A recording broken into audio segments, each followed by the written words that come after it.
pessoal, está gravando, então vamos lá. Nós vamos iniciar a aula de hoje da nossa disciplina de Introdução à Eletrofisiologia Celular, que é ofertada pelo Programa de Pós-Graduação em Ciências Fisiológicas da Universidade Estadual do Ceará. Tá bom?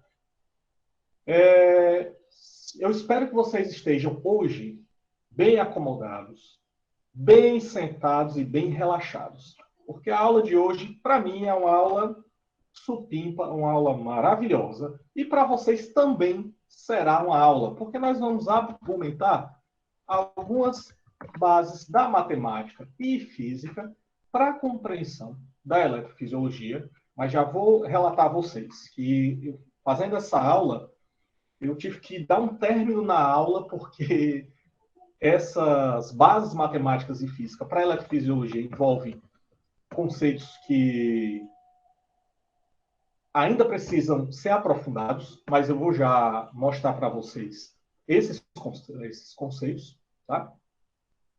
E que vocês precisam ter, não só por conta da eletrofisiologia. Eu espero convencê-los a estudar matemática, sim, para a compreensão da fisiologia, tá? E vocês vão perceber o porquê que vai ser importante isso, não só para a eletrofisiologia, mas também como as ciências fisiológicas como um todo. Pois, como eu falei na primeira aula, vocês vão lidar com a matemática, vocês vão lidar com aspectos físicos e que podem enriquecer muito mais as teses e dissertações de vocês, simplesmente por você utilizar uma ferramentazinha matemática básica, mas que você possa aplicá-la, tá bom? Então, por isso que eu perguntei se vocês estavam confortáveis e para que a gente vai começar essas bases. De novo, se vocês tiverem qualquer dúvida, podem pedir para parar a apresentação, que aí eu tento retirá-la. Ok? Então, vamos lá. Já que a gente vai falar sobre essas bases da matemática, particularmente, pessoal, a gente vai ver um pouquinho da matemática lá, que estava alguns 5, 6, ou para outros 9, ou para outros 10 ou 15 anos atrás. No meu caso, eu estou bem mais atrás. Tá? E alguns outros conceitos que vocês não viram na graduação de vocês. Ou que viram de forma bem superficial, no caso dos alunos das áreas de ciências, como, por exemplo, o pessoal da química, o pessoal da biologia, matemática, claro, e física. Contudo, nos outros ramos da área da saúde, normalmente eu sei que esses conhecimentos não são demonstrados, embora os livros textos mostrem essas passagens. Aí é por isso que eu falei para vocês que essa disciplina, essa parte aqui, será uma parte que é interessante conhecer, mas que eu não vou conseguir aprofundar em todos os aspectos, em bases, apenas em algumas partes deles que eu acho interessante para o nosso curso. O primeiro deles, então, a gente começar com uma definição bem simples. Vamos começar definindo sobre funções, pessoal. Então, de forma que nessas funções, pessoal, é nada mais do que aquela parte da matemática que estuda a relação de dois conjuntos de números, que vocês devem ter visto lá na matemática do ensino médio, ou do ensino fundamental, na verdade, colocar um conjunto A, que eu tenho alguns numerozinhos aqui, um conjunto B, e aí vem aquela seção, o número X pertence a um conjunto A. Pois é, isso daqui eu consigo estabelecer uma definição de uma função. Se eu tiver um conjunto, no caso de elementos ou de números, só um instante, vou parar para poder permitir as pessoas entrarem. Um conjunto de números, eu posso ter uma relação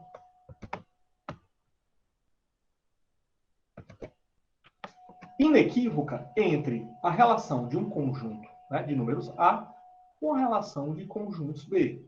Então, eu posso fazer com que esses números eles tenham uma relação entre eles e que a relação que vai ficar estabelecida entre esses dois conjuntos é o que eu defino como uma função.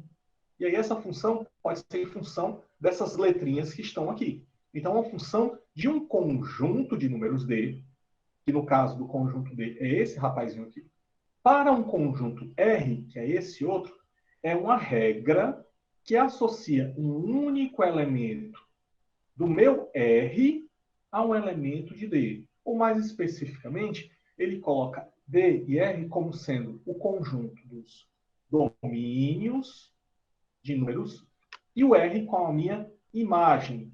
Então, ele está dizendo que cada imagem ele tem uma correspondência, tá, no domínio.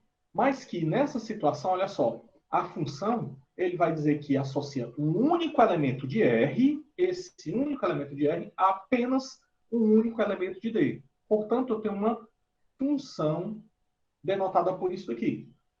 Quando eu tenho uma situação de que eu tenho dois elementos do meu domínio, que eu possa ter dois elementos da minha imagem, eu não chamo isso de função. E aí é que vem a definição da matemática. Valber, se eu não chamo de função, o que é que eu chamo? De uma equação. E aí vem o que a gente acha que é sinônimo de função e uma equação, quando para a matemática não é isso. Na equação, eu tenho dois números, um número de domínio fornecendo dois valores para a minha imagem. Enquanto aqui, não. Aqui eu tenho uma imagem e um domínio. Tudo bem, Valber. Isso daí, então, já vimos lá no nosso ensino médio, mas é só para definir algumas vezes que nós temos a situação de uma função e algo que não é uma função, que normalmente a gente chama de equação. Como, por exemplo, a equação da determinação de uma circunferência. Na matemática, nós podemos definir, né, ou graficamente, as nossas funções, né, pelo eixo coordenado x, y, e se eu tiver a circunferência aqui, eu tenho exatamente essa questão aqui, ó. Eu tenho um elemento do domínio que vai ter associado a duas imagens. Por exemplo, se eu pegar um valor de x aqui, eu vou ter tanto um valor no eixo y positivo, quanto no eixo y negativo. E aí, portanto, isso daqui não define-se como uma função, mas por uma equação. Tá? E é importante também frisar que, Valber, então quer dizer que esses domínios e imagens vão estar associados com as minhas variáveis? Estarão. E toda vez que vocês representarem essas funções de forma gráfica, nós associamos a eixos. Esses eixos nós começamos a estudar no ensino médio com letras, né, bem simples, como x, y, e se você tiver no espaço tridimensional, o z, tá? Aqui seria o eixo x, aqui o eixo y, aqui o eixo z, ok? Essa daqui é a representação gráfica, e que nessa situação, numa situação, e aqui é a situação tridimensional, numa situação bidimensional como essa, eu só apenas pego dois eixos. No caso, o eixo x e o eixo y. E as minhas variáveis, então, eu vou alocá-las nesses eixos. Tá? E percebam bem, aqui eu friso um aspecto bem importante. Normalmente, nós associamos o domínio da minha imagem ao eixo x.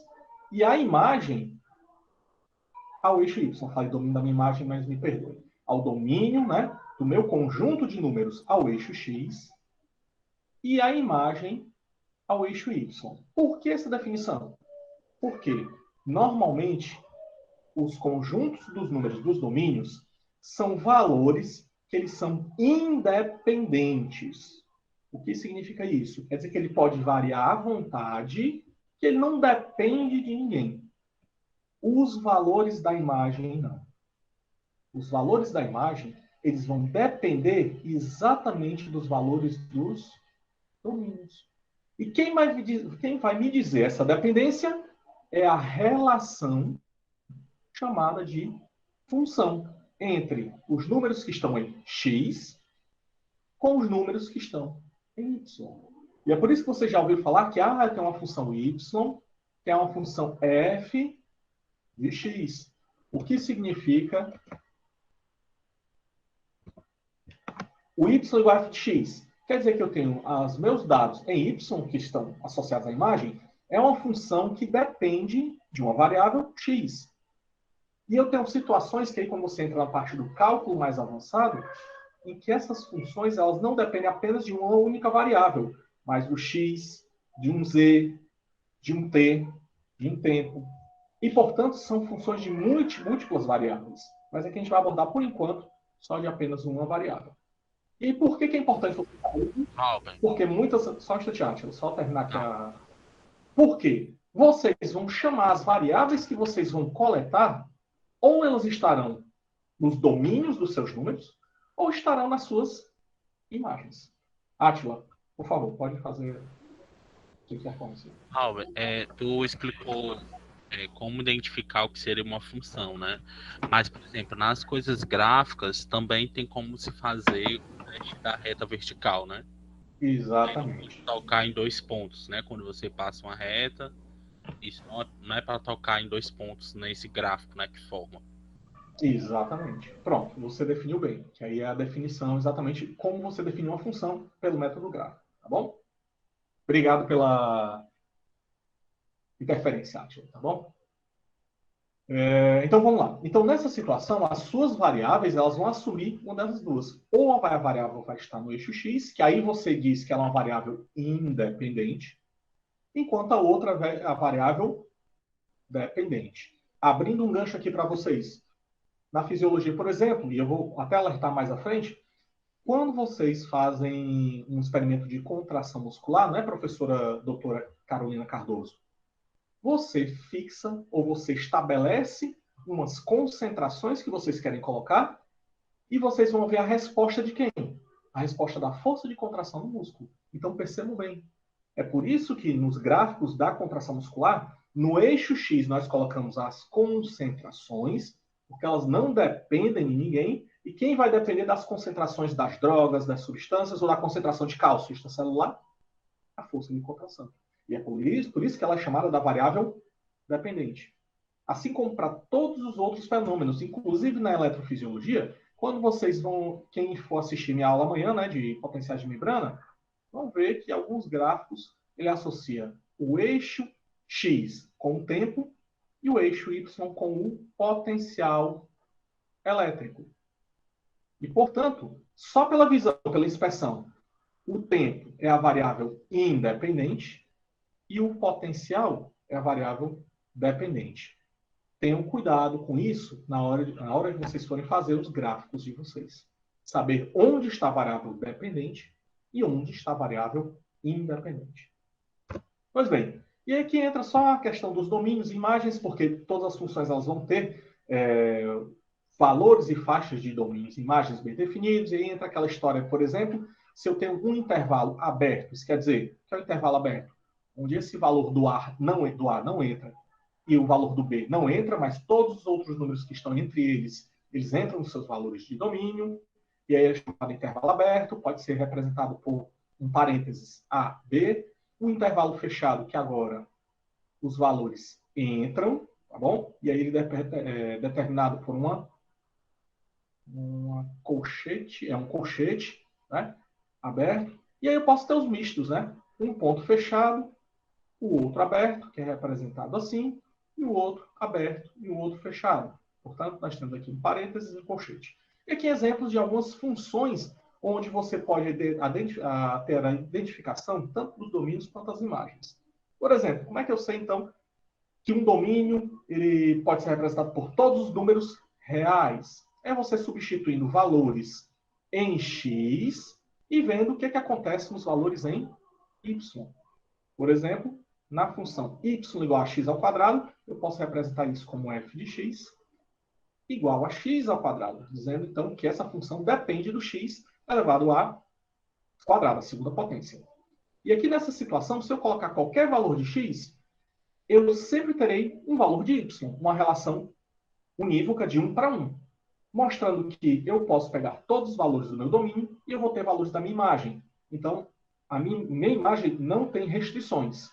Contudo, nessa função aqui, ó, 1 sobre x, eu posso colocar os meus valores de x como sendo menos 15, menos 20, 250, 1 milhão.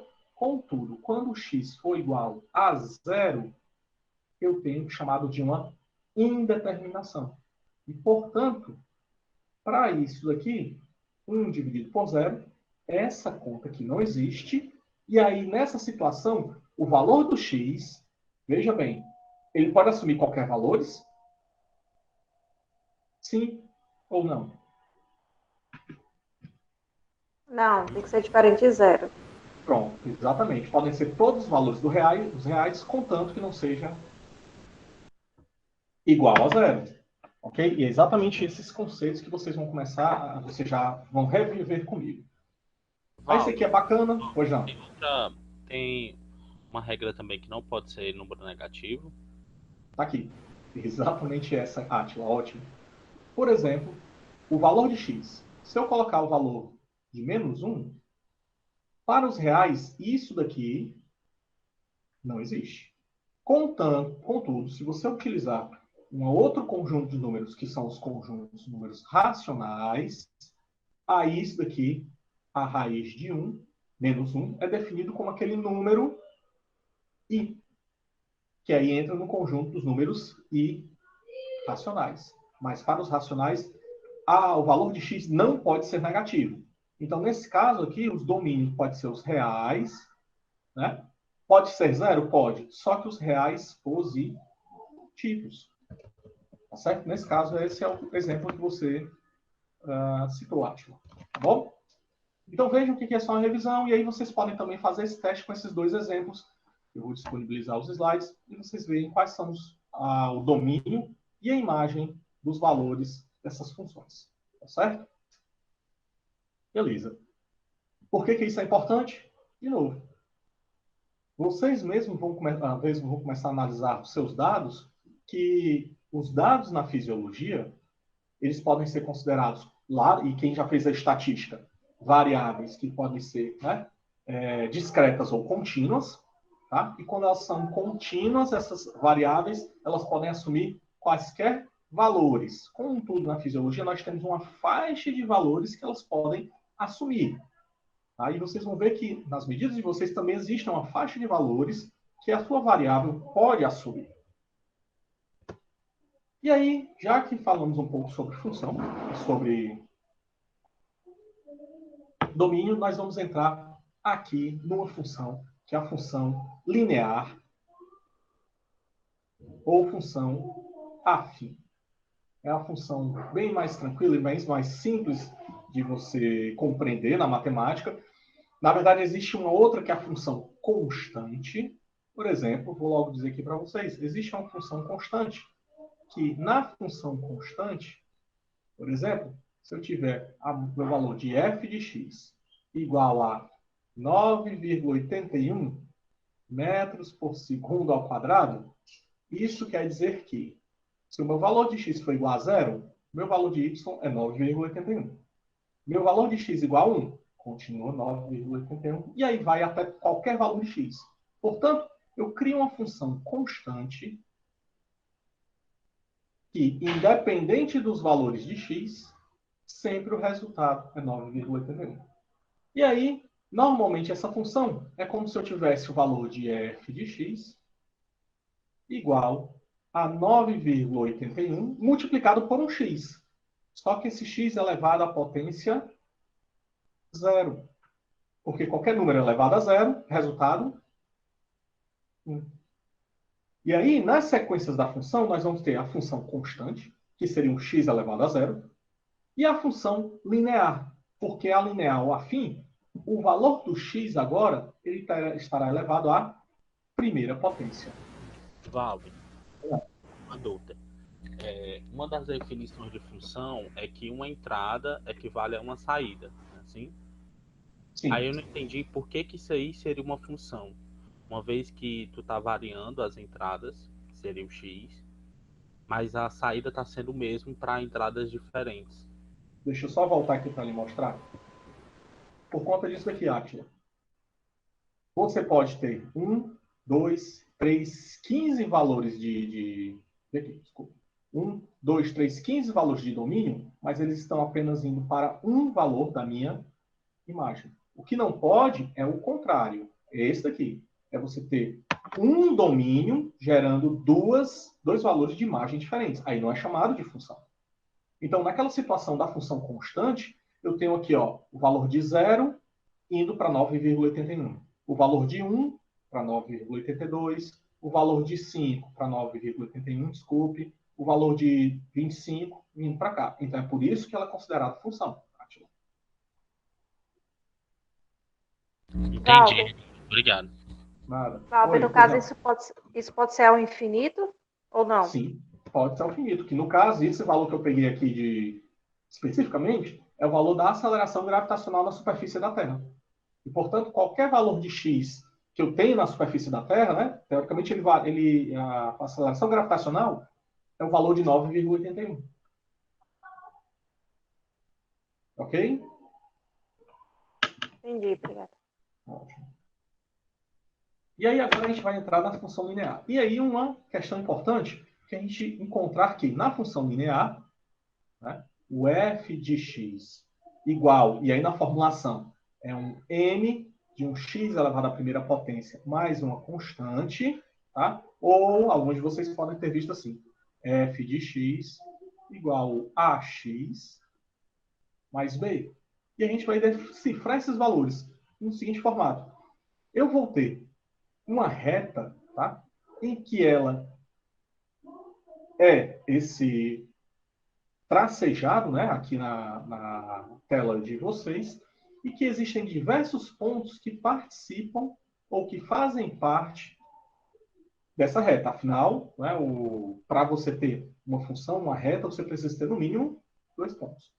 Então, nessa situação, eu peguei um exemplo aqui que é dado. Se eu tiver uma partícula qualquer, que essa se desloca em um plano cartesiano xy, onde x é a variável independente e y a dependente, eu posso criar pontos, né, coordenados para ela e dizer que a partícula, na situação P1, está no ponto x1 e y1, e posteriormente ela vai para o x2 e y2. Então, percebam que nessa situação, ó, eu tenho um ponto definido aqui, que é o x1, y1, e esse outro aqui, x2, y2. Vocês concordam comigo que esse ponto ele subiu, né, em relação ao ponto P1, onde ele aumentou a coordenada dele em x e aumentou a coordenada dele em y. Assim, eu posso criar e saber qual foi o incremento que essa partícula teve no eixo x e o incremento que ela teve no eixo y.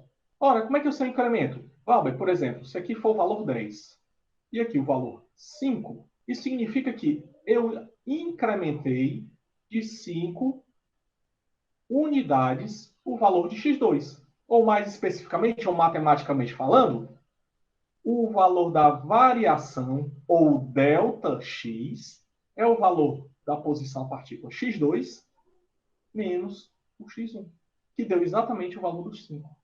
Só que essa partícula não variou só em x, ela também variou em y, que aqui se, por exemplo, for 20 e aqui o valor 10, eu tenho uma variação de 10 unidades. E, portanto, é o meu valor do delta y, que é o y final menos y inicial. Ora, mas esse delta eu lembro lá até da física. O delta t. O que era um delta t? Tempo final menos o tempo inicial. Na fisiologia, o que é o delta v? Potencial final menos potencial inicial. Mas não mesmo tem potencial final menos inicial. Lembrem que o delta é uma variação, independente se é final inicial, mas também pode ser relacionado com o potencial em uma região A menos o potencial em uma região B. Então, isso é incremento. E aí, uma vez que eu tenho esse incremento, percebam bem, ó, que eu caminho um determinado comprimento em X e um outro comprimento em Y. E aí, então, eu posso associar o quanto é esse comprimento, o quanto ela caminhou em relação a Y e em relação a X. É como você vai observar como uma ladeira. Por exemplo, eu tenho ladeiras que são muito longas, mas que eu tenho uma inclinação pequena da ladeira, e aí já entra no conceito de derivada. Por quê? Porque eu trafego pouquinho em Y, mas eu caminho muito em X. Ou eu posso ter uma ladeira muito íngreme, onde eu caminho pouco em X e caminho pouco, muito, em Y. Ora, o que vai definir, então, essa ladeira? Ser menos íngreme ou mais íngreme? Por enquanto, eu vou chamar isso aqui de coeficiente angular da reta. Onde o coeficiente angular da reta é nada mais do que uma variação vertical de quanto eu caminho na vertical dividido pela variação horizontal, ou mais especificamente, ΔY sobre ΔX, que, se nós pegarmos os nossos dois pontos em análise, é o ponto final de y2 menos o y1 e o x2 dividido por x2 menos x1.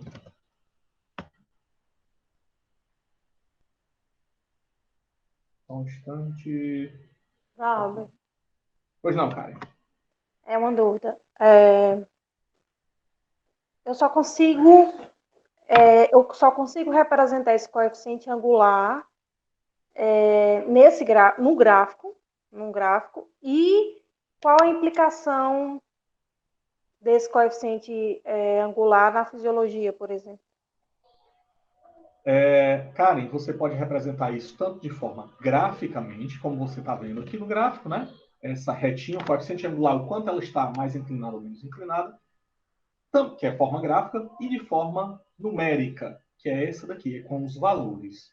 Que é exatamente esse exemplo aqui que eu vou colocar para vocês. Tá? E na fisiologia já vem em seguida. Eu peço só um pouquinho mais da sua paciência. Tá? Então, nessa situação, o que acontece? Dessa equação, pessoal, eu coloquei aqui, ó, que o coeficiente angular, o m, vai ser o... Deixa eu reescrever novamente aqui. M é o valor de y2 menos y1 dividido por x2, x1. E aí, se eu pegar um ponto arbitrário qualquer, pessoal, por exemplo, um ponto aqui qualquer, x, y, tá? E quiser saber o coeficiente angular da reta que passa por esses dois pontos, então, de forma arbitrária, não sei nem que x, y é esse, mas de forma arbitrária, eu posso dizer que o ponto final é o x e o ponto inicial é esse daqui. E o y final é esse e o ponto inicial é esse. Então, eu posso reescrever essa equação nesse formato. É o valor do y final menos o y1, que é o ponto que eu parti, que eu sei, dividido pelo x menos x1 é igual a m. Fazendo um rearranjo, o meio pelos extremos, né, eu vou ter que y menos y1 é igual ao m, que multiplica x menos x1. Passando o y1 para o outro lado, eu tenho que o y vai ser m x menos x1 mais o y1, pessoal. E aí o que acontece?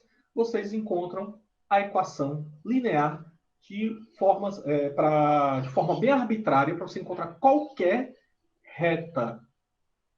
Está no mesmo formato que você está aprendendo do y igual a ao ax mais b, onde esse b representado por quem? Pelo y1, o a é o valor do coeficiente angular, e o x aqui é porque ele considera como se a função sempre estivesse partindo do ponto inicial, ponto zero.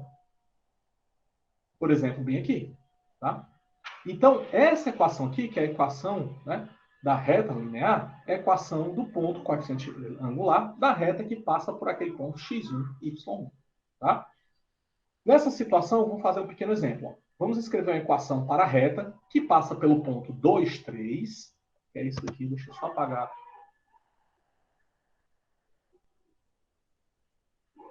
Esse pessoal. Valber, por enquanto vai apagando, só tirar uma dúvida contigo. Esse coeficiente angular só tem em Equações lineares? Isso, é isso que eu ia perguntar. Não. Eu estou primeiro colocando para o primeiro grau, para depois a gente expor para as outras. Então, qualquer função, qualquer gráfico de função tem um coeficiente angular. Que vai ser a definição de derivada em um determinado ponto. Exatamente. Entendi. É por isso que, normalmente, o pessoal da matemática ele começa a trabalhar primeiro no conceito mais básico, né, até chegar mais à frente para a gente expandir mais esses conceitos. Tá bom? Vamos lá. Eu quero escrever uma equação para a reta que passa pelo ponto 2, 3, tá? Que tem um coeficiente angular m igual a menos 3 meios. Tá certo? Menos 3 meios, um coeficiente angular é um coeficiente angular negativo. E aí, de novo, vamos ver as inclinações. Se o coeficiente angular for positivo, pessoal, é só para vocês lembrarem da equação. O coeficiente angular é ΔY sobre ΔX. Para que ele seja positivo, isso daqui tem que ser positivo e esse rapaz tem que ser positivo, concordam? E aí você, se o y for muito maior, o ΔY, eu tenho uma inclinação muito maior. Se o ΔY for bem menor, a inclinação é menor. Contudo, se um desses dois for negativo, eu vou ter uma inclinação negativa. Então, quer dizer que, na inclinação negativa, em vez da inclinação da reta ser voltada para cima, quer dizer que ela é voltada para baixo. Vamos fazer um paralelo agora, e aí é bacana, Átila, que aí eu vou dar um exemplo para você, que eu sei que você já fez, assim como outros alunos, lá na estatística. Na estatística, o teste de correlação de Pearson, o que que ele vê? Ele vê se há uma correlação entre a variável independente no eixo X com a variável dependente no eixo Y. E ele vê se essa correlação é positiva ou se a correlação é negativa. O que é o positivo e o negativo? Positivo, o coeficiente angular vai ser positivo, portanto, quando uma cresce, a outra cresce. E o coeficiente angular negativo é quando o x cresce, o y decresce. Pois não, alguém pediu para... Eu, Valber, de novo. Oi, não, cara. Falando ainda de correlação de Pearson. Ah, é verdade, cara. Esqueci que você é a nossa perita em Não. estatística. Falando aqui. Não, eu só queria ver quando tu colocou aquele conceito, acho que nos primeiros slides, falando que a função ela poderia ser em função de x, z e t, por exemplo, e aí seria, no caso, uma multivariada, né? Ou seria uma correlação multivariada, a logística seria quando você tem essa situação. Pronto, você já foi bem mais além, exatamente. No cálculo, a gente daria o cálculo de função de duas variáveis ou mais, que a estatística pega e coloca uma estatística multivariada. Por quê? Porque você vai pegar uma variável e vai ver como ela é influenciada por outras mais. Tá certo? Só um instantinho, pessoal. O Guilherme, professor... Essas imagens são de que livro? Essas daqui são do livro do Cálculo do Thomas. Tá? Autor, acho que escreve-se assim. Thomas, cara. Não tenho certeza do nome dele, mas eu acho que é assim, tá bom? É Jorge alguma coisa Thomas. Foi escaneada na época. Ei, Karen. Sim, entendi. Agora eu queria só, que eu não estou entendendo, essa definição de derivada. Já vamos chegar na derivada também. Como eu falei, assim como falei para o Átila, primeiro vou introduzir esses termos mais básicos para a gente já aprofundar nos próximos. Então vamos continuar. Então nessa situação, pessoal, para eu calcular a reta é bem simples. A gente substitui aqui direto e eu considero um ponto qualquer xy aqui, ó. E imagino que uma reta de um coeficiente angular negativo esteja passando nesses dois pontos, porque o coeficiente que ele me deu foi menos 3/2. E agora é só substituição direta.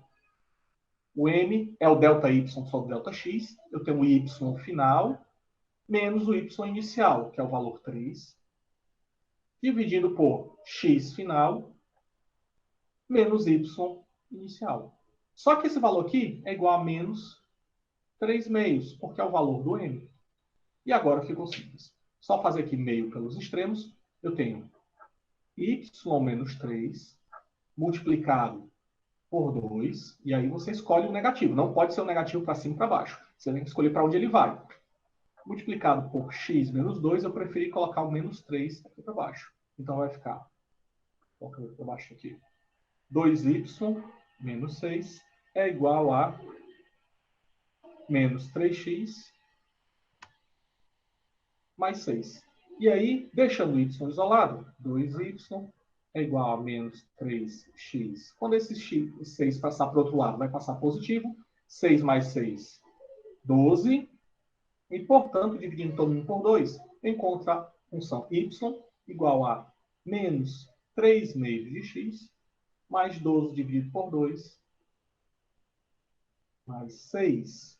Portanto, está aqui a minha equação linear quando eu coloquei esse coeficiente angular da reta. Certo, pessoal? Eu vou deixar, por conta do tempo, vou deixar para vocês depois fazerem esse daqui, escrever a equação da reta que passa por esses dois pontos, que é bem mais simples. Menos 2, 1, 3 e 4. Certo? E aí, por que vocês precisam saber a equação linear? porque vocês eventualmente podem encontrar uma situação como essa.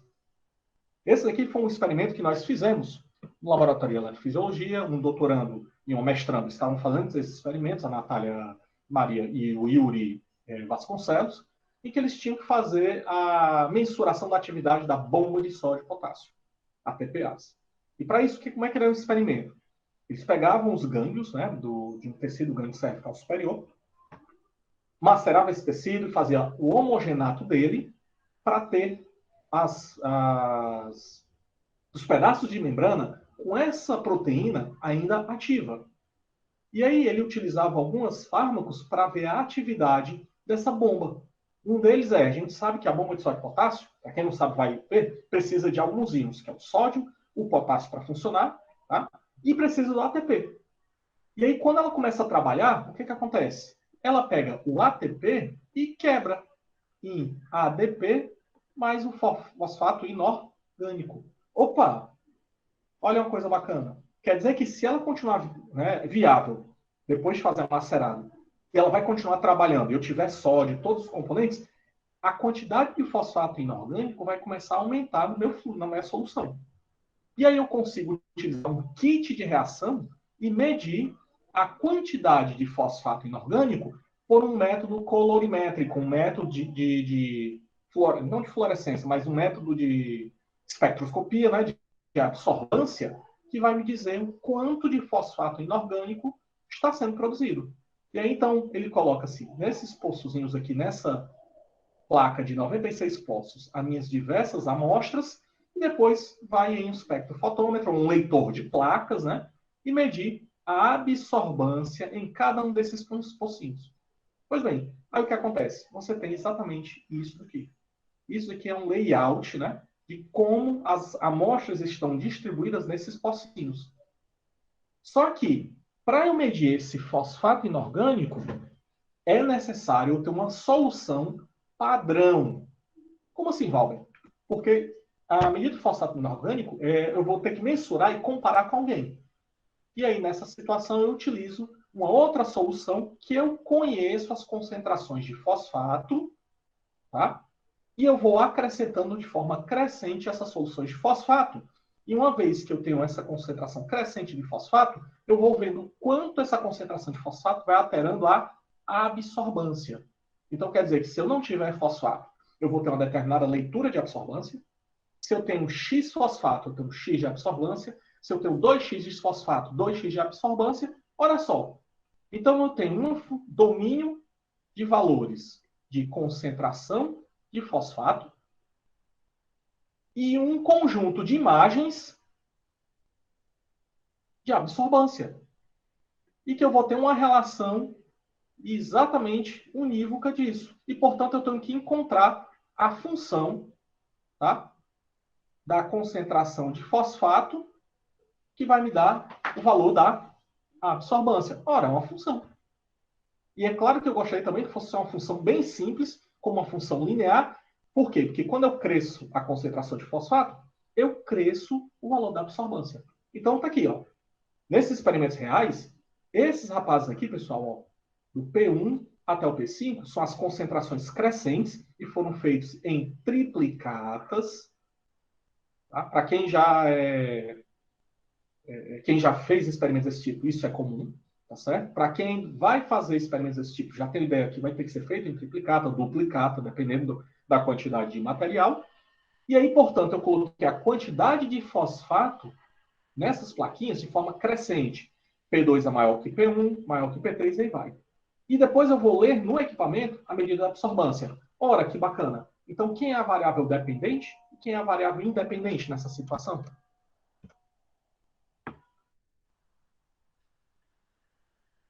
A variável independente seria os valores de P1, P2, né? Exatamente, Átila. E, claro, a absorvância vai depender de quem? Da concentração PI. Das concentrações de cada P, né?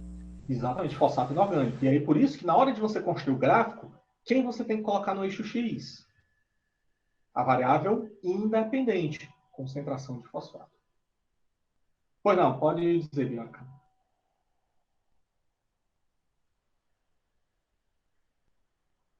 Pois não, Bianca, pode dizer a sua dúvida. Ah, acho que ela deu saída. Vamos lá. Então, continuando. Olha o que vai acontecer, então, nessa situação. Só um instante, pessoal, que eu estou... Aqui.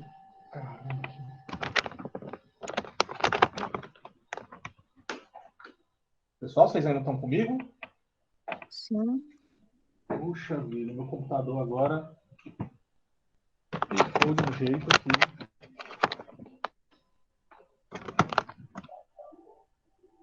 Só um instante, pessoal, está resolvendo problemas técnicos.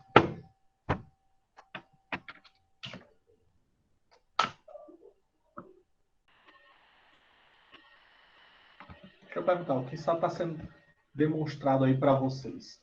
É o PowerPoint ou é a apresentação? Vocês estão vendo a apresentação em tela cheia? Ou é aquele PowerPoint com os slides na lateral? Apresentação, Valdo. Tela cheia. Então, vamos lá. Eu estava falando exatamente desse gráfico aqui, com os dados do espectrofotômetro, demonstrando as medidas da absorvância com relação a esse rapazinho aqui. Tá certo? Aí o que acontece? Nessa situação, então, significa que eu vou ter um gráfico em que no eixo X e no eixo Y, eu já posso colocar até as minhas variáveis. A minha variável independente, que é a concentração do fosfato inorgânico, que varia de 0, 2, 4, 6, 8, 10 e o 20. E aqui o valor da absorvância. E aí o valor aqui é o 0. Aí você tem o 0,375, 0,570, até o valor, no caso do 10, 0,267. E eu espero que isso seja aproximadamente uma linha reta. Eu possa traçar uma linha reta entre esses pontos. Então, para isso, eu posso pegar dois pontos quaisquer para encontrar essa reta. Por exemplo, vamos pegar um ponto, esse ponto aqui.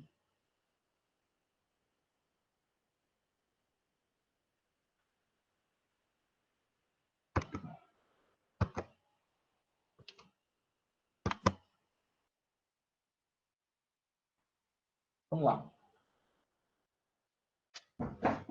Só um instante que... Peço paciência a vocês, pessoal, mas algumas vezes o computador parece que não quer atender muita gente. Não.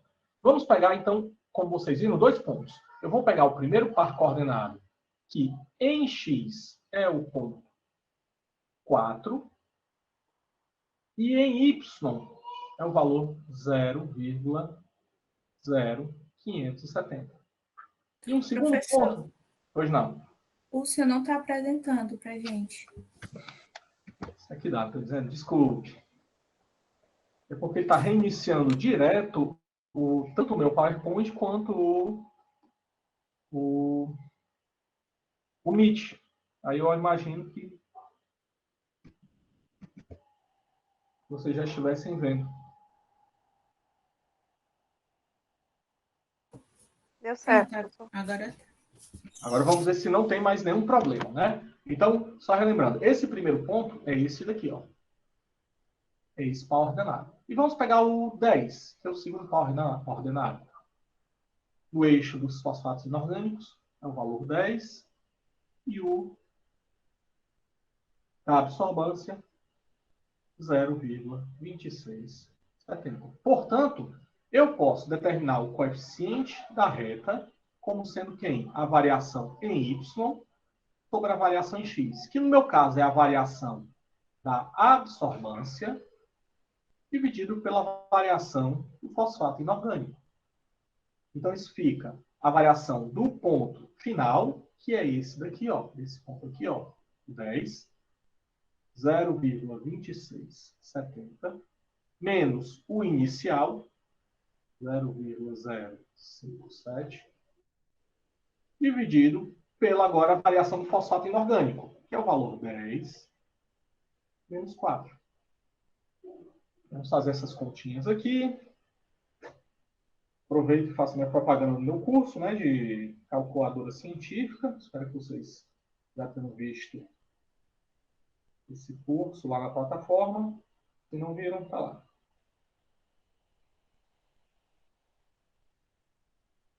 O resultado aqui em cima dá 0,21 dividido por 6. Então, nós encontramos que o coeficiente angular da reta é esse valor 0,21 dividido por 6, que dá 0,035. E aí, se eu calcular, então, agora a reta naquele formato, y é igual ao m, x menos x1, menos mais y1, percebam bem que eu posso até pegar esse ponto aqui como zero, como um ponto de início dos meus dados. E aí, pessoal, eu posso agora encontrar a minha função, onde y vai ser quem? O valor de 0,035 e multiplica o valor de x, menos, eu posso colocar esse ponto aqui como ponto zero, mais o valor do y, que é esse aqui, que é zero. Então, eu tenho que y é o 0,035 multiplicado por x. Substituindo x e y, quer dizer que o valor da minha absorbância é o valor de 0,035 e multiplica o valor de x. Certo? Tranquilo? E aí vem, se minha amostra apresenta um valor médio de absorbância disso daqui, 0,17583, qual é a concentração de fosfato inorgânico? Ora, é só substituir diretamente.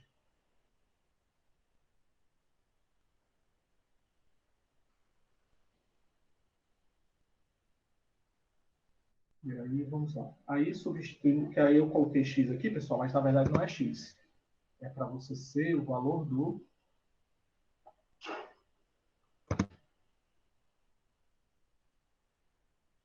valor que, teoricamente, aqui em x, que é a concentração do fosfato inorgânico. Pessoal? Estamos aqui, pessoal. Eu vou esperar um pouquinho de paciência aqui para vocês, tá bom? Porque para o meu aqui, meu computador... Só um instante, pessoal, tá complicado. Isso é a pandemia, professor. Os computadores da gente tudo Pandemia. pifando. Usando 100%, 200%, nem 100%. É. Vocês estão vendo a minha tela? Não, né? Não, professor. Vou fazer o contrário. Primeiro eu vou...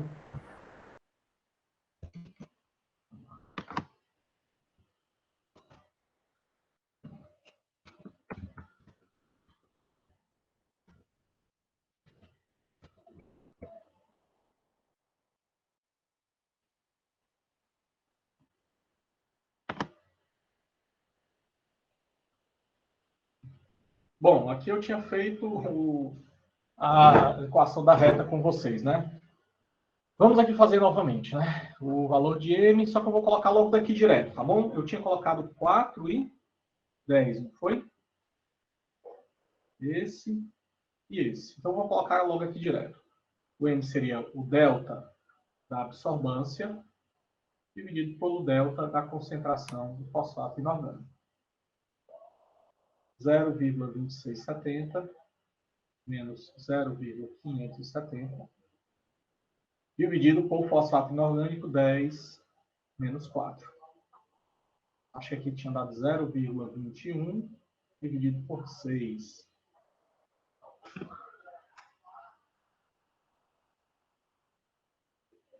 (0,035). E aqui eu acho que eu tinha mostrado um negócio para vocês. Aqui foi o 4 e o 10, né? Então, vamos pegar de acordo com esses pontos. Eu acho que eu tinha colocado 0, mas eu me equivoquei.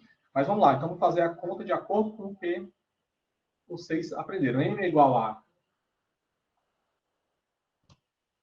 x menos x1 mais y1. Então, o y aqui fica o valor do m, 0,035, que multiplica o x menos o x1 que eu utilizei, foi esse daqui. Foi o valor 4. Mais o y1, que é esse valor aqui associado ao 4. 0,0570. E encontro que o valor de y é o valor de 0,035x menos 4 vezes esse valor, 0,14 mais 0,0570. Portanto, y é 0,035x mais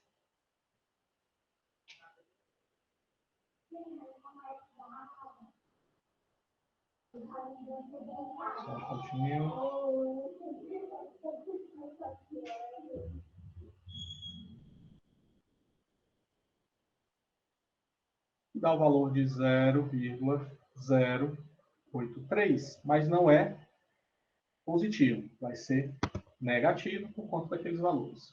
Bastante. Pois bem, continuando aqui, então eu encontrei a relação, certo? Então vai ficar aqui o valor da absorvância é o valor 0,035, que multiplica a concentração de fosfato inorgânico menos 0,083. E aí aqui ele quer saber exatamente qual é o valor da concentração de fosfato inorgânico quando a absorvância é 0,17583. É só substituir aqui. 0,17583 é igual ao valor de 0,035, que multiplica o fosfato inorgânico, menos 0,083. Passando esse 0,083 para o outro lado, ele vai positivo. Somado com esse valor, eu tenho que 0,035 do fosfato inorgânico é igual ao valor de 0,25883. E eu encontro, então, que a concentração de fosfato inorgânico é esse valor dividido por 0,035. E deu aproximadamente o valor de 7,395 unidades, né, do fosfato inorgânico. Então, vejam que, por essas contas, ele deu o valor do fosfato inorgânico um valor aproximado. Mas percebam bem que a conta aqui é exatamente porque você retirou dos dados brutos e você encontrou uma reta, né, com apenas 2 pontos. O que normalmente vocês vão fazer? Na verdade, vocês não vão fazer só com 2 pontos. Quem for trabalhar com isso, vai pegar vários pontos e vai tentar encontrar a equação linear que melhor se ajuste a esses pontos. E depois calcular essa situação, esse valor da concentração de fosfato a partir da absorvância. Então, veja, quem for utilizar essas contas vai ter que compreender um pouco da matemática envolvida no processo. Tranquilo, pessoal? Eu sei que foi um pouco conturbado por conta dessas quedas de conexão. Pois não, Karen, mas vamos lá. Professor, pelo que eu vi aí, né, a gente consegue fazer uma função associando 2 variáveis. E aí, se a gente for considerar a fisiologia, alguns parâmetros, sim, a gente vai ter uma associação desse tipo, e outros não. Porque visto aí que a gente está vendo sempre, por exemplo, um crescimento, um valor relacionado a outro crescente. E a gente sabe que, por exemplo, fisiologicamente tem os platôs, tem situações de dose-resposta, por exemplo, que há um crescimento, um platô e um decrescimento, né? Então, assim, a gente está vendo uma situação, né? Não, só para eu entender melhor Pronto. a E matemática. aí é por isso que nessa situação, Karen, o que é que acontece? A gente tem família de funções. Aqui a gente começou com a função constante e uma função linear. Agora, vocês vão passar e ver as outras famílias de funções que aí entra no que você está falando. Essa função aqui, ó, a função linear, é uma função do tipo f de x igual a m vezes o x. Eu não representei o b porque vejam que todas essas funções aqui, elas cruzam zero. Então, teoricamente, aqui o b é o valor zero, porque o b é o valor que a função linear cruza o eixo y, que é no zero. Mas pensando bem que esse m, nessa situação aqui, a inclinação é igual a 1, quando a inclinação é 0,5, ela é menor, quando é 3 aqui, e valores negativos, você tem a inclinação voltada para baixo. Isso é a função do primeiro grau. Na função do segundo grau, Karen, e demais alunos, percebam bem que agora o crescimento é diferente. Você tem esse tipo de crescimento, mas eu posso calcular, sim, os coeficientes da reta. Por exemplo, eu posso, entre o ponto zero, calcular entre o ponto zero e esse ponto bem aqui. Vocês concordam comigo que eu vou ter uma inclinação desse formato? Se eu pegar nesse ponto aqui, a inclinação já vai ser um pouco diferente. Tá? E agora a equação cúbica. Olha só.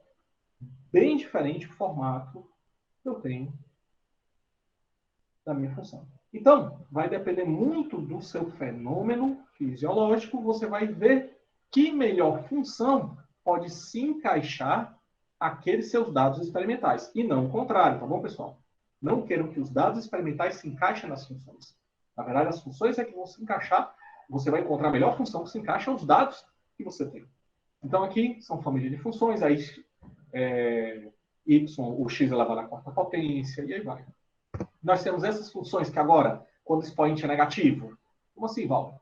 Se eu tiver y igual a x elevado a menos 1, aí, Karen, agora você começa a ver questões bem importantes da fisiologia. Você está vendo aqui, ó, o valor de x aumentar, mas o valor de y vai reduzir. Essa função aqui, de decaimento, y igual a x elevado a menos 1, lembrem bem que toda vez que tiver um expoente voltado, expoente negativo, eu posso transportar isso em uma fração. Então, nós temos esse tipo de comportamento. As funções raiz, né, que ela tem essa característica aqui é o ponto 1, mas quando eu tenho a raiz de 2, é o valor aproximadamente 1,4, a raiz de 3, 1,7, a raiz de 4, 2. Então, vejam que ela cresce muito em x, mas cresce pouco em y.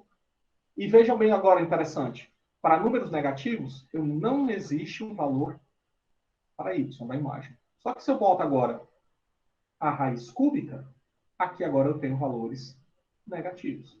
Esse é o comportamento dessas funções. Tá? Valber, Oi? eu fiquei com dúvida no slide anterior. Pois não.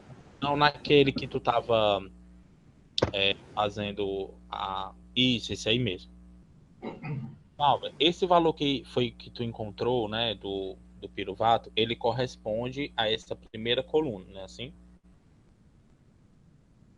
Sim, corresponder à primeira coluna. E aí veja bem que na primeira coluna eu não tenho esse valor de 7,39. Eu utilizei a equação de calibração para encontrar o valor do fosfato, do piruvato. Só que eu não entendi, foi porque baseado nessa tabela, né, conforme vai crescendo a concentração de piruvato, vai crescendo a absorvância.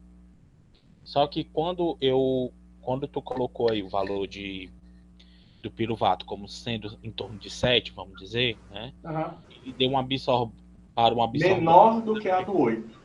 Pois é isso que eu não entendi, se ele está crescendo. Porque é o seguinte, eu peguei 2 pontos aleatórios.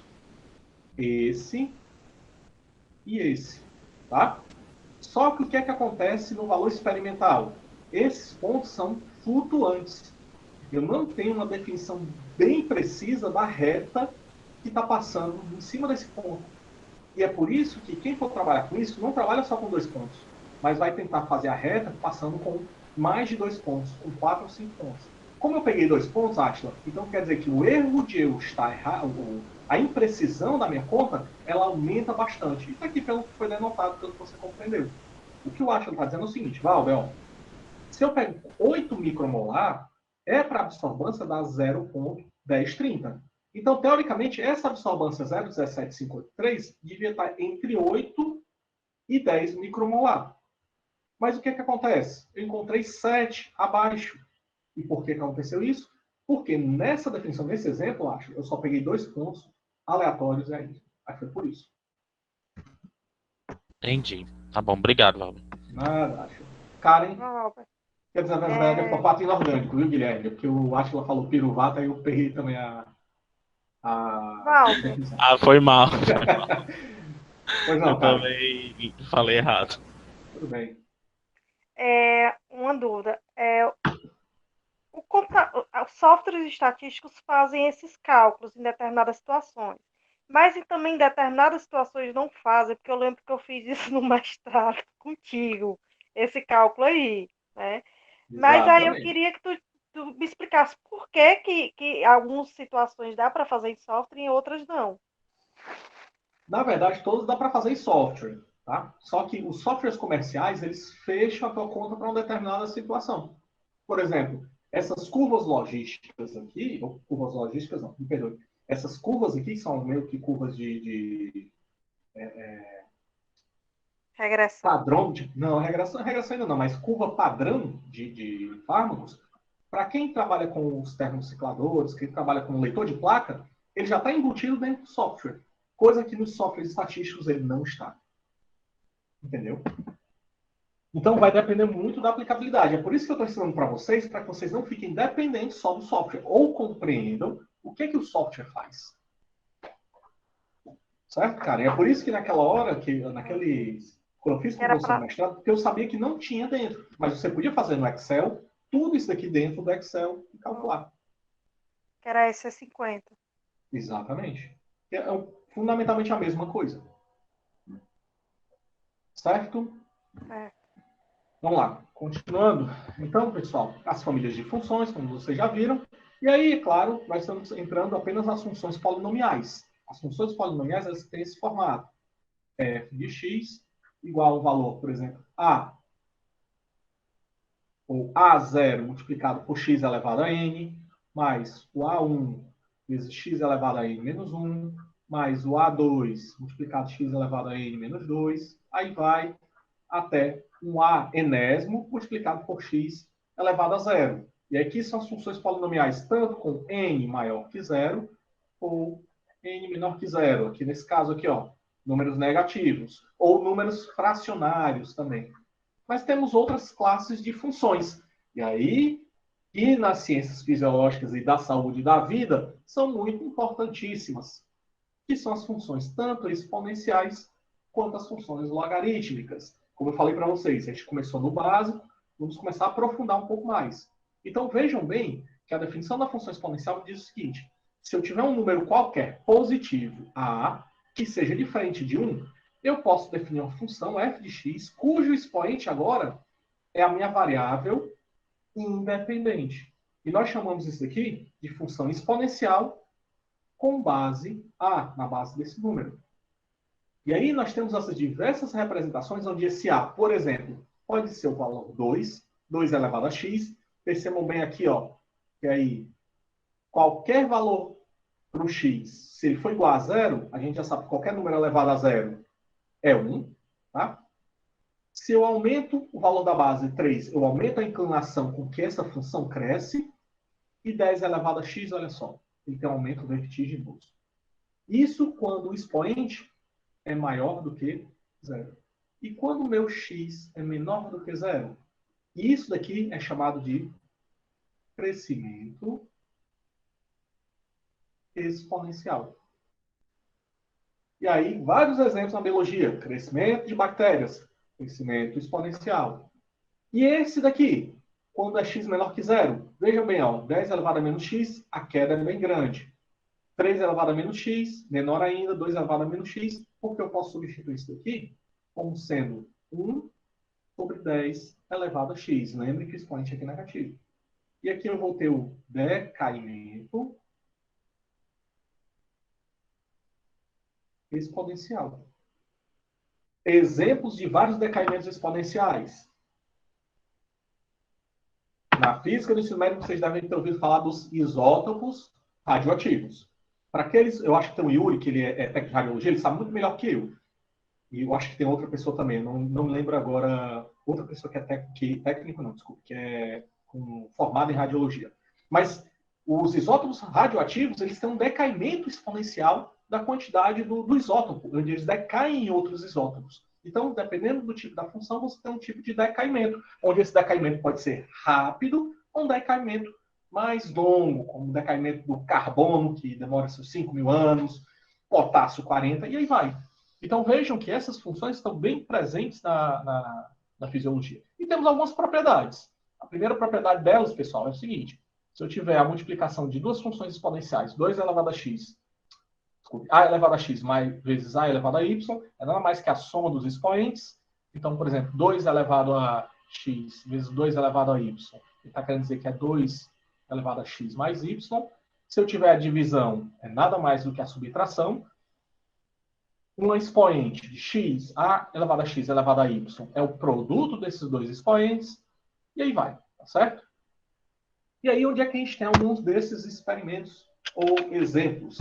A reação em cadeia da polimerase.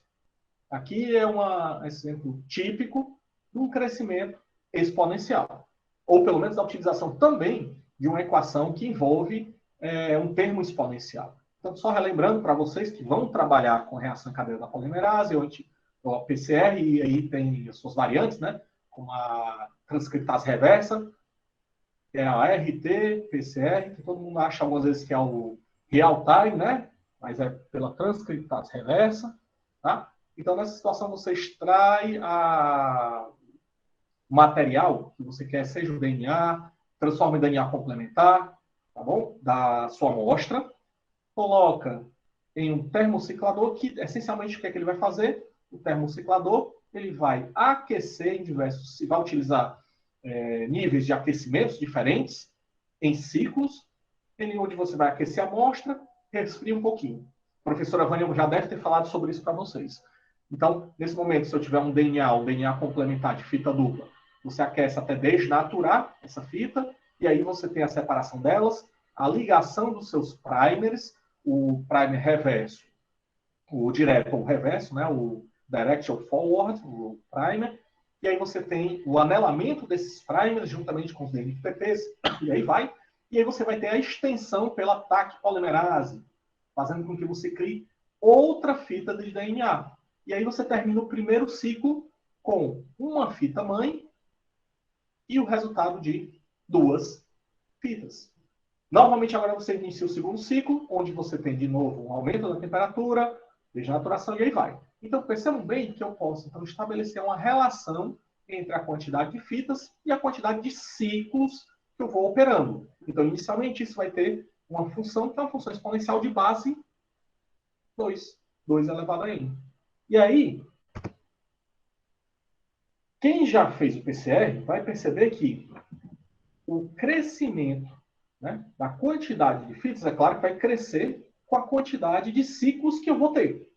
E é um crescimento exponencial, que é a partir de um determinado ponto é detectado, que é chamado do linear, a linha linear, que quem faz essa linha linear é o pesquisador, e vai dizer quantos ciclos eu detecto essa expressão do gene de interesse. E aí, nessa situação, quantas novas fitas do gene de interesse são formadas após 30 ciclos?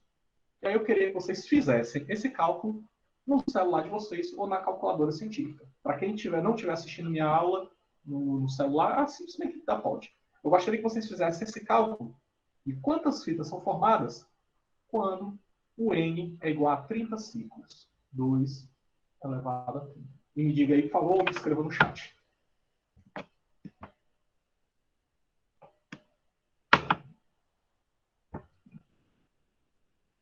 Quanto dá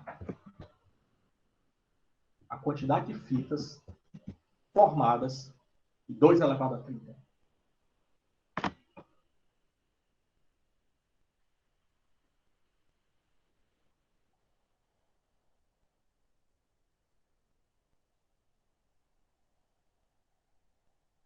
Pelo que eu já vi aqui, vocês também devem ter colocado,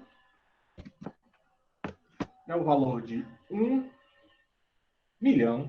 Oh, caramba. Bastante. Agora foi falha da operação minha, tá bom, pessoal? Eu botando culpa aqui no computador, quando na verdade eu acho que sou eu que estou falhando.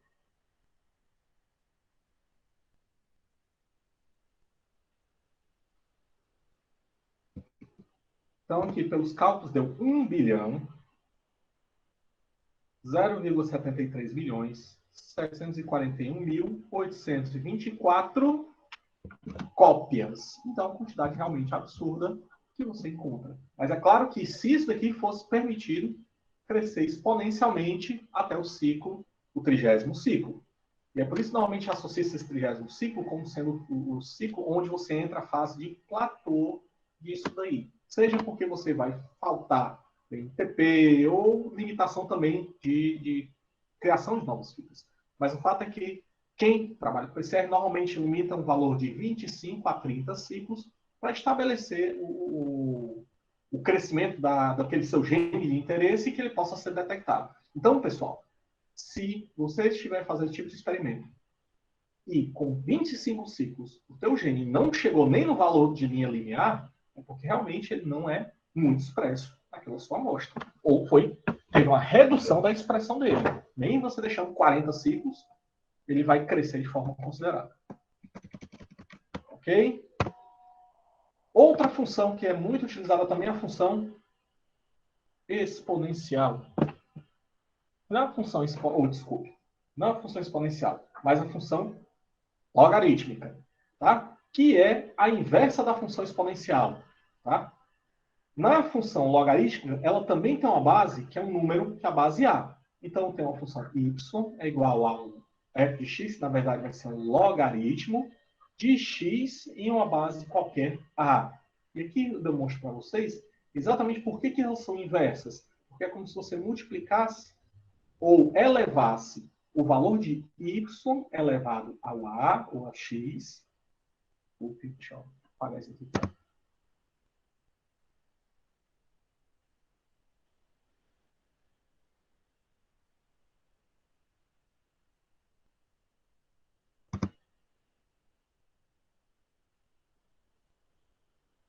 Bom, então, se você quiser determinar o x, é nada mais do que você pegar o valor de a e elevar a y.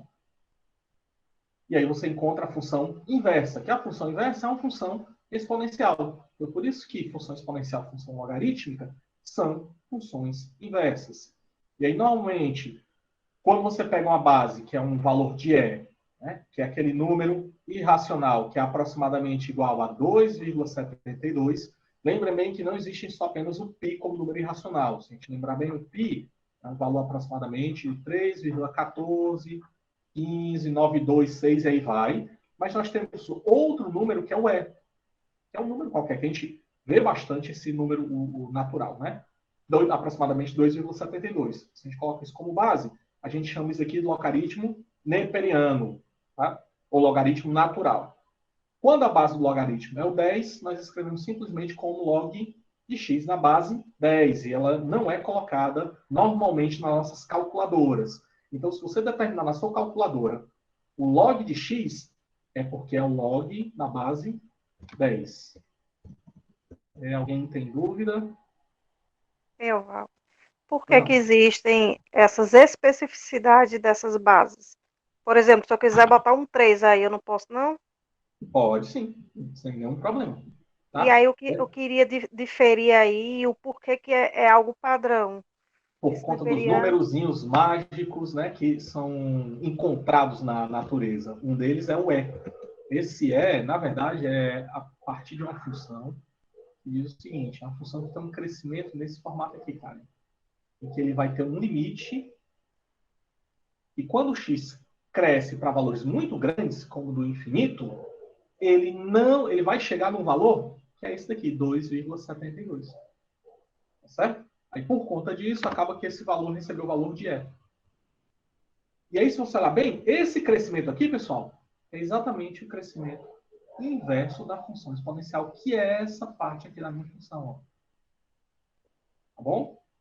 Então, você vai ter esse crescimento aqui, que é uma função de crescimento exponencial, e aqui é um crescimento logaritmo. A diferença aqui da função exponencial é que, veja bem, ó, eu estou começando a crescer o x, mas cada vez que eu aumento o incremento do x, mais o incremento do y aumenta, fazendo com que a minha inclinação seja aumentada cada vez mais no crescimento exponencial. Enquanto no crescimento logaritmo, não. Eu vou aumentando o x, tem que aumentar muito o x para aumentar um pouquinho o meu valor de y. E aí, Karen, nessa situação a gente escolhe essas funções porque são funções exatamente com valores bem definidos de E, mas como você disse, quem vai escolher essas funções? É o pesquisador. Tá? Você pode botar um logaritmo de base 3, de base 5, não tem problema. Certo? Bom, aí nós temos algumas características, né? Como, por exemplo, a base A. Se eu pegar o logaritmo de x na base A e elevar o A a esse logaritmo, o resultado é o próprio x. Assim como se eu pegar, por exemplo, o valor de E e elevar o logaritmo de x na base E, o resultado é o valor do x. E outras características, que é a regra do produto, e é interessante, pessoal, prestem atenção que a gente vai trabalhar com isso mais à frente. A regra do produto, por exemplo, log da base, por exemplo, na base 2 de x vezes y. Isso daqui é o log de x na base 2 mais o logaritmo de y na base 2, por essa propriedade. A regra do quociente, o logaritmo de x dividido por y, é a subtração dos dois logaritmos. E aí vocês vão ver alguns exemplos mais à frente comigo na eletrofisiologia, que eu vou pegar esse logaritmo e transformo para isso aqui. Certo? E a regra da potenciação, como o logaritmo de x elevado a y na base A, eu posso pegar esse expoente e colocar para cá. Ah, Valber, então, por exemplo, se eu tiver o log de x elevado a menos 1 na base A, o que acontece? Esse rapazinho vem para cá, é menos 1 que multiplica o log de x na base A. Então, isso aqui é a propriedade do logaritmo. Tá? Ah, Valber, da mesma forma, se eu inverter, como assim se eu inverter? Se eu pegar esse exemplo aqui, ó, vou escrever desse formato. É o log de x sobre y na base A e escrever assim, o log de y sobre x na base A. Para escrever assim, eu tenho que colocar o valor de menos 1, porque eu inverto. Ora, se é menos 1, o que eu faço? É menos o log de y sobre x na base A. E aí, meus amigos, para quem for um pouquinho mais astuto e quem já trabalhou comigo os textos, vão perceber que a equação de Nernst, ela tem uma característica que, se a concentração for aqui dentro do logaritmo, aqui for a concentração de fora, aqui a concentração de dentro, ou se eu inverter, vai aparecer um sinalzinho negativo na equação de Nernst, que o pessoal algumas vezes não sabe de onde vem. Ou, em outros livros, a equação de Nernst é um valor positivo e não negativo. Por quê? Porque você inverteu as concentrações aqui dentro. E é por isso que você tem esse aparecimento no negativo ou positivo na equação de Nernst, que a gente vai ver nas próximas aulas. Tranquilo, pessoal? Valber, o fit da curva, isso aí é uma função logarítmica ou não? Não tem nada a ver. Sim. Aí é que vem o bacana. Porque quando eu falei da relação fosfato inorgânico com a absorbância, eu faço um ajuste, só com ajuste linear, porque eu utilizo uma função linear. Mas eu posso utilizar diversas outras funções que se assemelham mais àqueles dados, como um ajuste logaritmo ou um ajuste exponencial.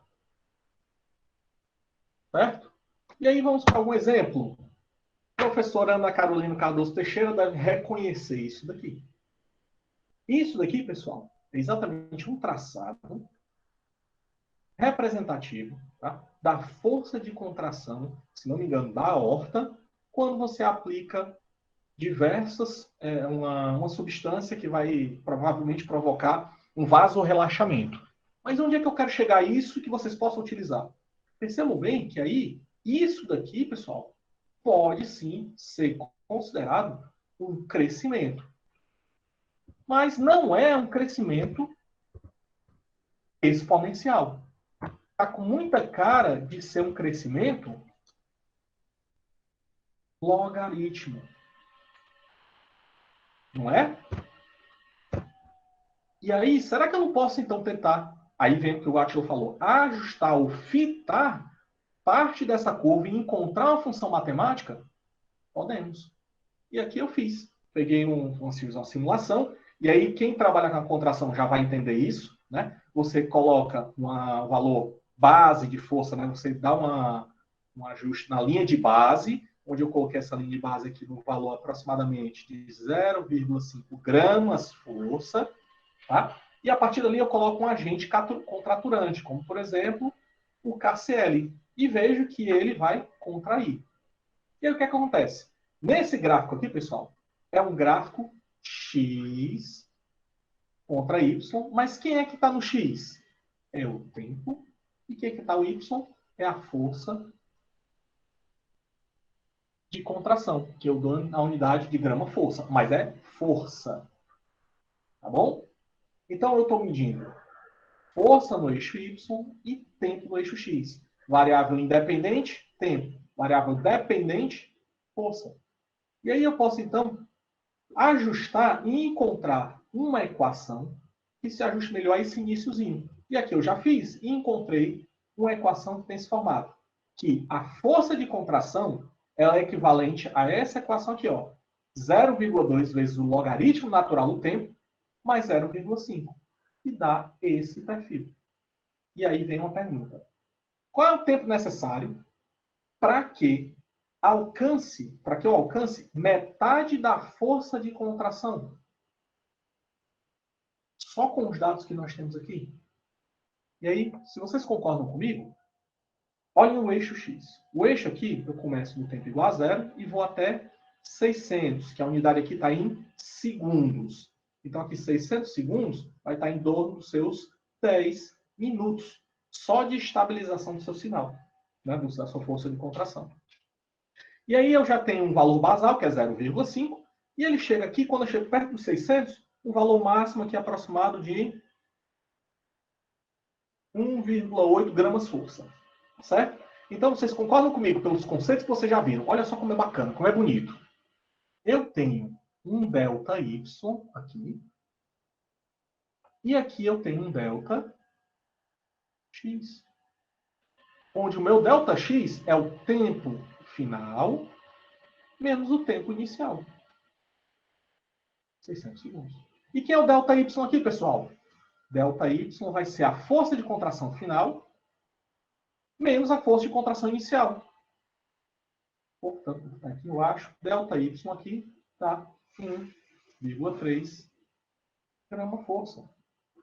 Óbvio, quer dizer que até podia aplicar agora e calcular qual seria a inclinação da reta? Calma, ainda não. Mas eu podia sim fazer a inclinação da reta desse ponto e desse ponto. Mas se eu quero saber o tempo necessário, veja bem, eu já tenho a minha lei de força, a minha lei que relaciona essas duas grandezas. Diz que a força de contração é igual a 0,2 vezes o ln de t mais 0,5. Quer dizer que, em termos de variação do meu basal, aquele protocolo que eu coloquei do KCL me aumentou a força em 1,3 grama-força.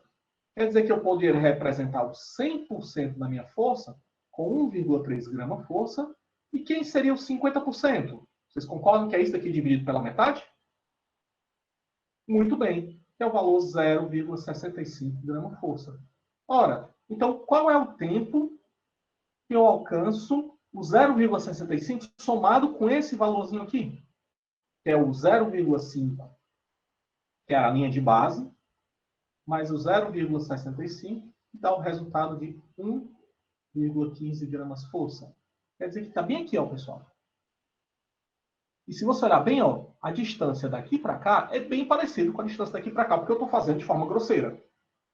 Eu quero saber qual é o tempo que ele alcança isso daqui. E aí, como é que eu faço? Substituo na minha função.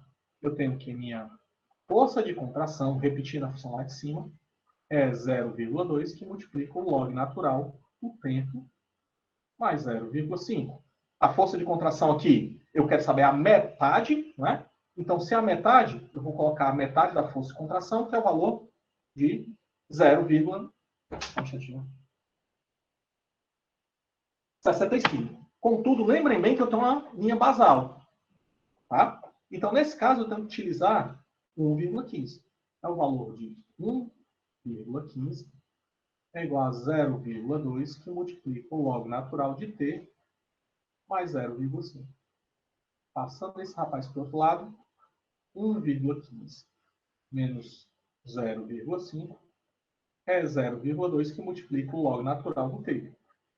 Esse valor de 1,15 menos 0,5 é o valor de 0,65, é igual a 0,2 log natural de t. Assim, o log natural do t é 0,5 dividido por 0,2. Constante.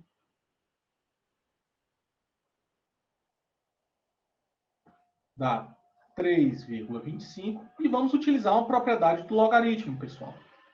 Quer dizer que se eu multiplicar todo mundo aqui, ó, elevar E elevado a todo mundo, eu tenho que E, que é o log natural de t, é igual a E elevado a 3,25. Ora, pela propriedade do logaritmo, se aqui a base é o E e aqui embaixo é o E, posso cortar e o resultado é o T. É igual ao valor de E elevado a 3,25. Onde que eu vou encontrar o tempo aproximadamente 25, só um instante.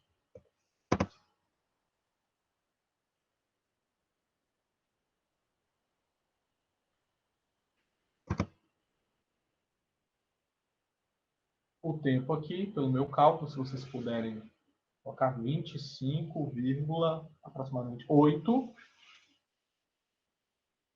teoricamente, tempo segundos. Então, pessoal, vejam bem, ó. Onde é que eu quero chegar com isso?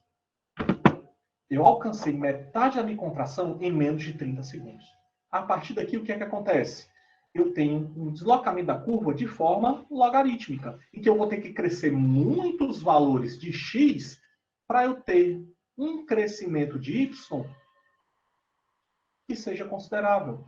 E cada vez mais que eu vou distanciando esse tempo, mais isso se aproxima do incremento de y se tornando menor, menor. Porque é claro que quando ele estabilizar, né, teoricamente, quando esse ΔY for quase igual a zero, vai ser no infinito. Mas vejam bem que dá tempo suficiente de ele estabelecer um platô onde o incremento em ΔY vai ser tão pequeno que eu posso considerar desprezível. Certo, pessoal? Então, vejam bem, ó, é uma aplicação que vocês podem fazer nos dados de vocês para calcular o valor. E isso eu calculei o valor da força na metade da contração. Eu posso colocar em 80% dela, em 20%. Quando alcança o platô, qual é o tempo que eu teria desse alcance desse platô? E aí vai. Certo, pessoal? Tranquilo? Ou alguma dúvida?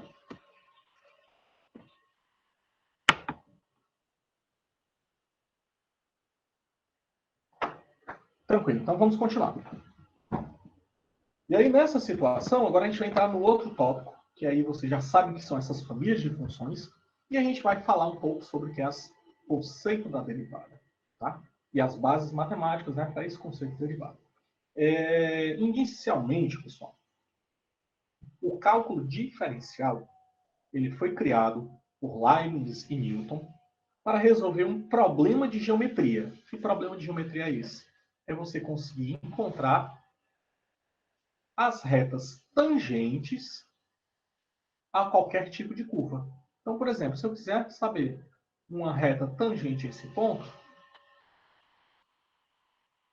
tá? Como é que eu determino isso? Isso de forma geométrica, para funções simples, como função quadrática, linear, tranquilo. Mas para funções mais complexas, isso se tornava muito dispendioso e muito complicado, porque utilizava-se a geometria. E aí veio, então, o Leibniz e Newton e propuseram, então, o conceito do cálculo diferencial. Então, nessa situação, ó, se eu tiver uma função y igual a f de x, que ela tenha um domínio e que eu tenho vários números que pertencem a esse domínio. Um valor de a qualquer, o alfa depende que pertence a esse domínio. Eu posso definir essa derivada como uma taxa de variação instantânea da função naquele ponto desejado. Então, é uma taxa de variação. Mas como a taxa de variação? Eu vou saber o quanto eu vario em y, o ΔY, relacionado com a variação em quem? Δx. Espera aí, Valber, mas eu já vi isso em outro canto. Quando eu relaciono ΔY sobre o Δx, isso daqui é a coeficiente, né, de inclinação da reta linear. Ok? Só que agora eu posso definir isso como também uma taxa de variação. O quanto y cresce em função de x. E aí nessa curva, se vocês olharem bem, eu posso passar uma reta por pelo menos, né, 2 pontos. Eu tenho um ponto A e o ponto B. Então, passando uma reta entre esses 2 pontos, eu consigo então definir o ΔY sobre o Δx e eu vou ter a inclinação da reta que passa nesses 2 pontos. Mas ainda assim eu preciso de 2 pontos. O que acontece agora se eu reduzir esse Δx na metade? Vocês concordam comigo que agora eu vou ter um valor bem aqui, não esse, mais um Δx, bem aqui. Se eu reduzir de novo na metade, eu tenho um Δx bem aqui, tá? E aí vai. Eu vou fazendo esse processo até finalmente chegar ao quê? Ó? Naquela primeira reta, eu tenho uma determinada inclinação chamada de M1. Nesse outro ponto, veja bem, ó, que o meu Δx aqui, ó, era bem grande. Eu vou chamar até, ó, esse primeiro aqui, Δx1. Quando eu reduzo para cá, eu vou ter agora um Δx2, aqui um Δx3. E claro que você agora, a partir do mesmo ponto A e vindo para pontos diferentes, eu vou ter inclinações da reta e vão ser inclinações diferentes, a depender de quem? Da minha função. Vai chegar um ponto que esses Δx vão se tornar tão pequenos e tão pequenos, que esse Δx vai tender a um valor para zero. Quando esse Δx tende a zero, pessoal, olha só, eu parti de um valor A, vindo para o valor B, em direção ao A. Quer dizer que o B está tão próximo de A, que virtualmente A é o valor de B. E quando é virtualmente o valor de B, quer dizer que eu encontro, então, apenas um ponto. E nesse ponto, passa-se uma reta, que essa reta vai ter uma determinada inclinação. Então, a reta R, que tem como inclinação limite das inclinações das retas secantes ao gráfico F, passando pelo ponto A, é determinado reta tangente de F no x igual a A. Então, começa a determinar as retas tangentes que passam nesse ponto A. E aí, entra no conceito de derivada, que é uma taxa de variação instantânea da minha função. Compreendido o conceito da derivada? Essencialmente é encontrar retas que passam tangentes à minha função, só que em um determinado ponto. Então, Valber, nessa situação, deixa eu passar esse exemplo aqui, ó. Nessa situação, eu vou ter, por exemplo, a função x elevado ao quadrado, que é essa daqui. F de x do ax ao quadrado. Se eu pegar esse ponto aqui, um ponto A, eu vou definir uma reta que passa nesse ponto. Se agora eu definir um outro ponto, por exemplo, o ponto B, agora eu vou ter uma outra reta que passa nesse ponto B. E percebam que essa inclinação aqui é diferente da inclinação da reta dourada. Então é como se você pegasse, e aí vem um exemplo bem interessante, você pegar a sua caneta, quando você pegar essas funções mesmo olhando para a tela. Se você fizer com que a tua caneta passeie de forma tangente pela curva, você vai ver que a inclinação dela vai mudar. Faça esse exemplo agora, nessa função que você tem na tela, na linhazinha azul, que é essa daqui, né?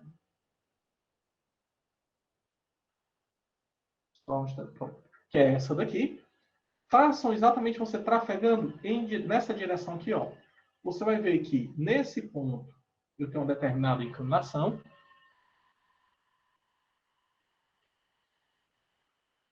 A inclinação da reta é aqui. Nesse ponto é outra inclinação. Aqui é uma outra inclinação, porque a reta vai passar tangente a esse ponto, tocando apenas nesse ponto. Então, a derivada da função que eu quero que vocês compreendam agora é isso. É esse conceito aí que é uma taxa de variação instantânea. E aí, existem algumas notações, né? A primeira notação, se vocês pegarem o livro de cálculo, vocês vão ver que se eu tiver essa função y no f de x, você diz que a derivada de f num ponto A qualquer é denotada por f' de A. Só que existem outras notações. O f', né, da função quer dizer que é a derivada da função em relação a x. Mas eu posso escrever isso daqui também, ó. Derivada de y em função de x. Ou a derivada da minha função de x em função de x. Vamos, então, nessa situação, eu tenho derivadas em relação a x, a y, a z? Exatamente. Vai depender da sua variável que você queira investigar. Então, na situação, eu posso ter, por exemplo, uma derivada da função de t em função de t, que seria o t. Uma derivada de v em função de x.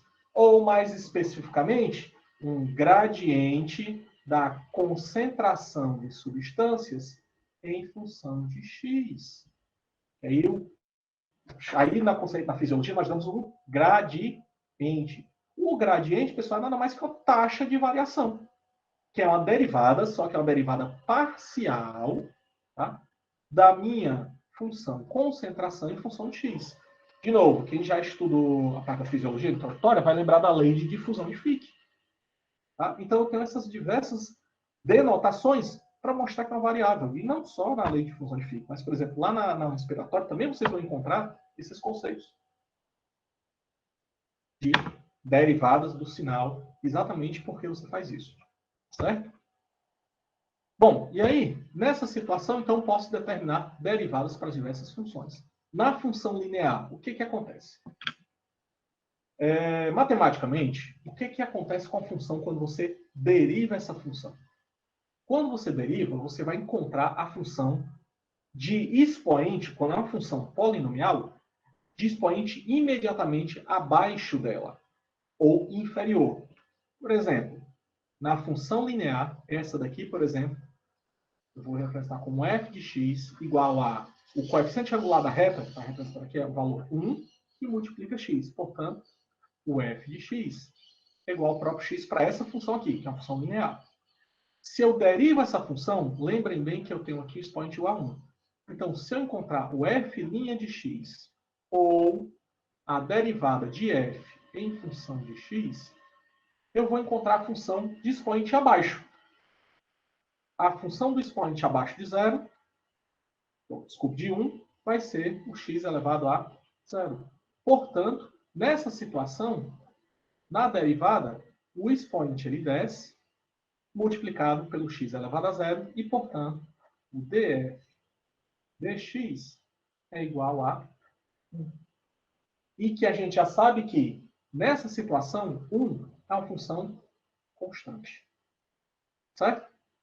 Se eu pegar uma função quadrática, o que vai acontecer agora? Nesse ponto aqui, eu vou encontrar uma função que eu, derivando a função quadrática, o resultado dela é uma função linear.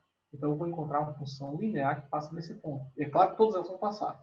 Na função x cúbica, na cúbica, quer dizer que derivando, eu vou encontrar algo que seja um x elevado ao quadrado multiplicado por alguma coisa aqui. Então, o fato é que, na derivada, você reduz o grau de uma função.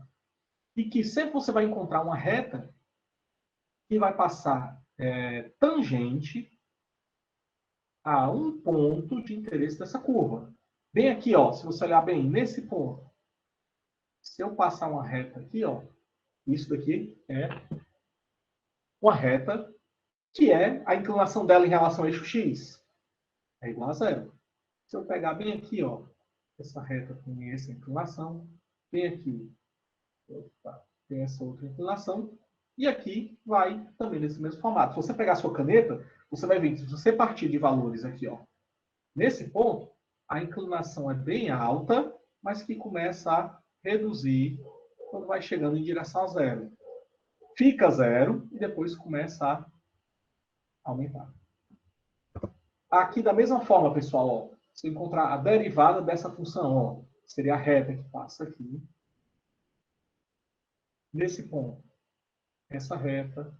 Nesse ponto, essa reta. Então, percebam bem que para a função exponencial, cada vez que eu vou aumentando x, a minha inclinação da minha reta vai aumentando.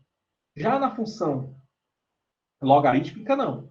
Percebam aqui o que é que acontece com a inclinação da reta dela. Cada vez vai reduzindo. Até que no momento que ela alcança lá o infinito, a inclinação da reta se torna constante. No decaimento exponencial, do mesmo jeito. Ó. Aqui nós temos uma inclinação, outra inclinação, outra inclinação. E no decaimento ele vem em valores negativos em direção a zero. Ok? Dúvidas, pessoal? E aí vamos voltar para algumas derivadas, né? Nós vimos. Pega um ciclador. Um PCR, desculpe. Olha só que bacana. Com esse conceito do sistema da derivada, que é uma taxa de variação, e que você encontra a reta, né? Que passa tangente a um ponto da curva, eu parto de valores, ó, que a inclinação tangente aqui é zero, tá certo? Nesse ponto, quer dizer, não tem taxa de variação. Quando eu chego nesse ponto, o que acontece? Ó? A taxa de inclinação começa a aumentar. Chega a um ponto no máximo dessa taxa de inclinação e depois, a partir daqui, começa a reduzir. Até que, de novo, ele volta para o valor constante que estava lá no início. Então, nessa curva, ele parte de valores zero, a taxa de inclinação, tá bom? Aumenta até o máximo e reduz de novo. E isso daqui é uma equação, chamamos de equação sigmoide, uma equação logística. E que nessa equação sigmoide você vai ter um componente que é uma exponencial elevado a um termo lá k qualquer. Tá? Só que isso aqui é 1 mais essa função dividido por um outro termo aqui em cima. E aí você define essa função sigmoide e determina o ajuste, os parâmetros, né, como esse k, esse a, pelos ajustes dos parâmetros. Na eletrofisiologia também nós trabalhamos muito com a curva sigmoide, quando a gente quer representar as condutâncias de uma determinada corrente iônica, onde aqui nós colocamos os valores dos potenciais em milivolt, e aqui a condutância G, que ela é uma sigmoide, e aqui os potenciais de menos 80 milivolts, menos 40, 0, e aí vai, e aqui você tira alguns parâmetros, que é exatamente uma constante, a inclinação dessa reta, que é chamada do K, e os valores do potencial do V meio, que a condutância, quando tem 50% de ativação da condutância, os valores máximos da condutância, o valor mínimo da condutância. Então, é uma equação que parte da equação exponencial que você tem as inclinações aqui demonstradas. Outro exemplo aqui, ó, que vai ser bacana, por isso que é o visual. De novo, voltando para a força de contração. Agora, se vocês fizerem exatamente esse exemplo, pegarem na tela e colocar a caneta de vocês, vocês vão ver que logo no início, ó, entre esses dois pontos aqui, rapidamente, eu tenho uma grande variação de y com uma pequena variação de ΔX. O que significa que a inclinação está muito alta. Quer dizer que a derivada aí, a reta tangente, é uma reta com inclinação muito alta. Mas com o passar do tempo, o que vai acontecer com essa inclinação? Vai começar a reduzir, reduzir, reduzir, reduzir, até chegar a taxa de inclinação ser quase igual a zero. E aí você diz, então alcançou o platô da contração. Certo, pessoal? Tranquilo? E aí, vamos dar uma paradinha, né? 3h30, tomar um cafezinho e voltamos daqui a um tempinho. Eu quero saber agora se vocês tiverem alguma dúvida do que eu falei, que eu sei que foi muita coisa, né? Mas eu queria que vocês me dissessem as dúvidas aí que vocês estão tendo.